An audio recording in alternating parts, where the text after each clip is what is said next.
Hi friends, welcome back. In this video, we will explore 25 essential household work expressions that are commonly used in everyday life. ದಿನನಿತ್ಯ ನಾವು ಹಲವಾರು ಕೆಲಸಗಳನ್ನು ಮಾಡ್ತಿರ್ತೀವಿ ಮನೆಯಲ್ಲಿ. ಆ ಕೆಲಸಗಳನ್ನು ಹೇಗೆ ಇಂಗ್ಲಿಷಲ್ಲಿ ಹೇಳೋದು? These expressions will keep you communicate while managing your daily works. ನೀವು ದಿನನಿತ್ಯ ಮಾಡ್ತಕ್ಕಂಥ ಕೆಲಸಗಳನ್ನು ಎಫೆಕ್ಟಿವ್ ಆಗಿ ಇಂಗ್ಲಿಷಲ್ಲಿ ಹೇಗೆ ಕಮ್ಯುನಿಕೇಟ್ ಮಾಡೋದು ಅನ್ನೋದ್ರ ಬಗ್ಗೆ ಈ ವಿಡಿಯೋ ತುಂಬ ಹೆಲ್ಪ್ ಆಗುತ್ತೆ. Mastering these phrases will enhance your English fluency and makes your daily tasks more efficient. Let's dive into these useful expressions. ಬನ್ನಿ ಹಾಗಾದ್ರೆ ಈ ಯೂಸ್ಫುಲ್ ಇಂಗ್ಲಿಷ್ ಎಕ್ಸ್ಪ್ರೆಷನ್ಸ್ ಯಾವ್ಯಾವ ಅಂತ ನೋಡೋಣ. First one is like this. Organize the pantry. Organize the pantry means to arrange food items in the pantry. Pantry means the place where we keep the food items. ನಾವು ಆಹಾರ ಪದಾರ್ಥಗಳನ್ನು ಜೋಡಿಸ್ತಕ್ಕಂಥ ಒಂದು shelf ತರ ಇರತಕ್ಕಂಥ ಒಂದು ಸ್ಟ್ರಕ್ಚರ್ಗೆ ನಾವು ಪ್ಯಾಂಟ್ರಿ ಅಂತ ಕರಿತೀವಿ. See the picture here. This is the pantry. Arrange the pantry ಅನ್ನೋದು ಕೂಡ ಒಂದು ಡೇ ಟು ಡೇ ನಾವು ಮನೆಯಲ್ಲಿ ಯೂಸ್ ಮಾಡ್ತಕ್ಕಂಥ ಒಂದು English expression. Come to the second one. Take out the trash. Take out the trash means to dispose of garbage. ಅಂದ್ರೆ ಕಸವನ್ನ ನಾವು ಒಂದು ಕಡೆ ನಾವು ಡಿಸ್ಪೋಸ್ ಮಾಡೋದಕ್ಕೆ ಅಥವಾ ಕಸದ ತೊಟ್ಟಿಗೆ ಅದನ್ನ ಡಿಸ್ಪೋಸ್ ಮಾಡೋದಕ್ಕೆ ನಾವು ಟೇಕ್ ಔಟ್ ದ ಟ್ರಾಶ್ ಅಂತ ಹೇಳ್ತೀವಿ. See the picture here. That person is disposing the garbage. See the next one. Fold the laundry. Fold the laundry means to fold the clean clothes. To fold the clean clothes ಅಂದರೆ ಒಗೆದ ಬಟ್ಟೆಗಳನ್ನು ನಾವು ಮಡಚಿ ಇಡೋದಕ್ಕೆ ನಾವು fold the laundry ಅಂತ ಕರಿತೀವಿ. See the picture here. Come to the next one. Mop the floor. Mop the floor means to clean the floor using a wet mop. See the picture of mop here. Mop ಅನ್ನು use ಮಾಡಿ ನೆಲವನ್ನ ನಾವು clean ಮಾಡೋದಕ್ಕೆ mop the floor ಅಂತ ಕರಿತೀವಿ. This is also one of the house hold works. C the next one. Organize a closet. Organize a closet means to arrange items neatly in a closet. The closet ಅಲ್ಲಿ ವಸ್ತುಗಳನ್ನ ನೀಟಾಗಿ arrange ಮಾಡೋದು. Rack ಅಥವಾ self like structure ಅಲ್ಲಿ ನಾವು items ಅನ್ನ ನಾವು ನೀಟಾಗಿ ಅರೇಂಜ್ ಮಾಡೋದಕ್ಕೆ ಆರ್ಗನೈಸ್ ಎ ಕ್ಲೋಸೆಟ್ ಅಂತ ಕರಿತೀವಿ. See the picture here.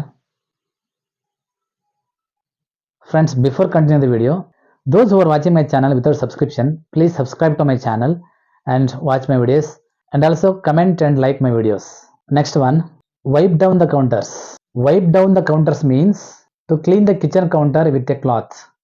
ಅಂದ್ರೆ ಕಿಚನ್ ಕೌಂಟರ್ ಅನ್ನ ಬಟ್ಟೆಯಿಂದ ನಾವು ಕ್ಲೀನ್ ಆಗಿ ವಾಶ್ ಮಾಡೋದಕ್ಕೆ ವೈಪ್ ಡೌನ್ ದ ಕೌಂಟರ್ಸ್ ಅಂತ ಕರಿತೀವಿ. See the picture here.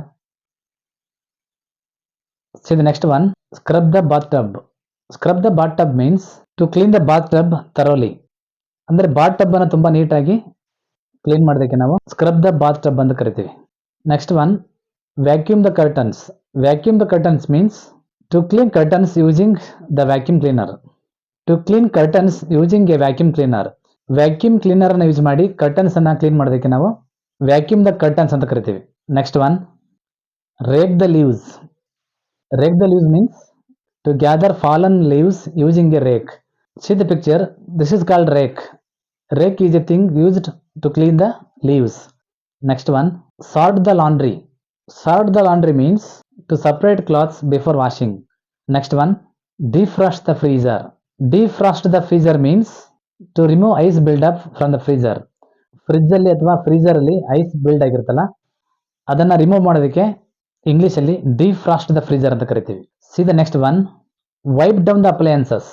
Wipe down the appliances means to clean kitchen appliances. ಅಂದ್ರೆ ಕಿಚನ್ ಯೂಸ್ ಮಾಡ್ತಕ್ಕಂಥ ಪಾತ್ರೆಗಳನ್ನ ಕ್ಲೀನ್ ಮಾಡೋದಕ್ಕೆ in English wipe down the appliances ಅಂತ ಹೇಳ್ತೀವಿ. Next one. Tidy up the living room. Tidy up the living room means to clean and organise the living room. ಅಂದ್ರೆ living room ಅನ್ನು ನಾವು clean ಮಾಡಿ ಎಲ್ಲದನ್ನು ನೀಟಾಗಿ ಜೋಡಿಸೋದಕ್ಕೆ ನಾವು tidy up the living room ಅಂತ ಕರಿತೀವಿ. See the picture here. Water the plants. Water the plants means to pour water on plants. To pour water on plants ಅಂದ್ರೆ ಗಿಡಗಳಿಗೆ ನೀರನ್ನು ಹಾಕುವುದಕ್ಕೆ ವಾಟರ್ ದ ಪ್ಲಾಂಟ್ಸ್ ಅಂತ ಕರಿತೀವಿ. See the picture here. Next one. Dust the furniture.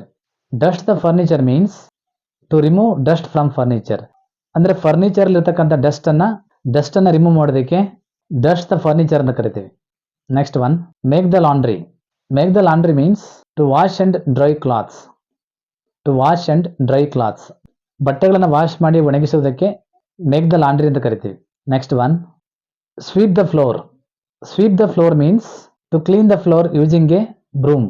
ಅಂದ್ರೆ ನೆಲವನ್ನ ಗುಡಿಸೋದಕ್ಕೆ ನಾವು ಸ್ವೀಪ್ ದ ಫ್ಲೋರ್ ಅಂತ ಕರಿತೀವಿ. See the next one. Cook the meal. Cook the meal means to prepare food. ಆಹಾರವನ್ನು ತಯಾರಿಸುವುದಕ್ಕೆ ನಾವು ಕುಕ್ ದ ಮೀಲ್ ಅಂತ ಕರಿತೀವಿ. Set the table. Set the table means to remove dishes from the table after eating and arranging again. Set the table ಅಂತ ಕರಿತೀವಿ. ಮತ್ತೆ ಅದನ್ನು arrange ಮಾಡೋದಕ್ಕೆ ನಾವು ಸೆಟ್ ದ ಟೇಬಲ್ ಅಂತ ಕರಿತೀವಿ. See the next one. Feed the pets. Feed the pets means to give food to pets. ಅಂದ್ರೆ ಸಾಕು ಪ್ರಾಣಿಗಳಿಗೆ ಆಹಾರವನ್ನು ತಿನ್ನಿಸೋದಕ್ಕೆ ನಾವು ಫೀಡ್ ದ ಪೆಟ್ಸ್ ಅಂತ ಕರಿತೀವಿ. See the next one. Change the sheets. Change the sheets means to replace old bed sheets with new ones. See the next one. Go grocery shopping. Go grocery shopping means to purchase groceries. ಅಂದ್ರೆ ದಿನಸಿ ಸಾಮಾನುಗಳನ್ನು purchase ಮಾಡೋದಕ್ಕೆ ನಾವು ಗೋ grocery shopping ಅಂತ ಕರಿತೀವಿ. See the next one and last one. Prepare the meals. Prepare the meals means to get food ready for eating. Friends, we hope you found these 25 household expressions in English useful and practical for our daily life. Start using them today and improve your speaking communication skills and make your household course easier. ಈ ಹೌಸ್ಹೋಲ್ಡ್ works expressions ಅನ್ನು ನೀವು practice ಮಾಡೋದ್ರ ಮೂಲಕ ನೀವು ಇಂಗ್ಲಿಷಲ್ಲಿ ಹೇಗೆ ಹೇಳೋದಂತ ನೀವು ಈಸಿಯಾಗಿ ಕಲಿಬಹುದು.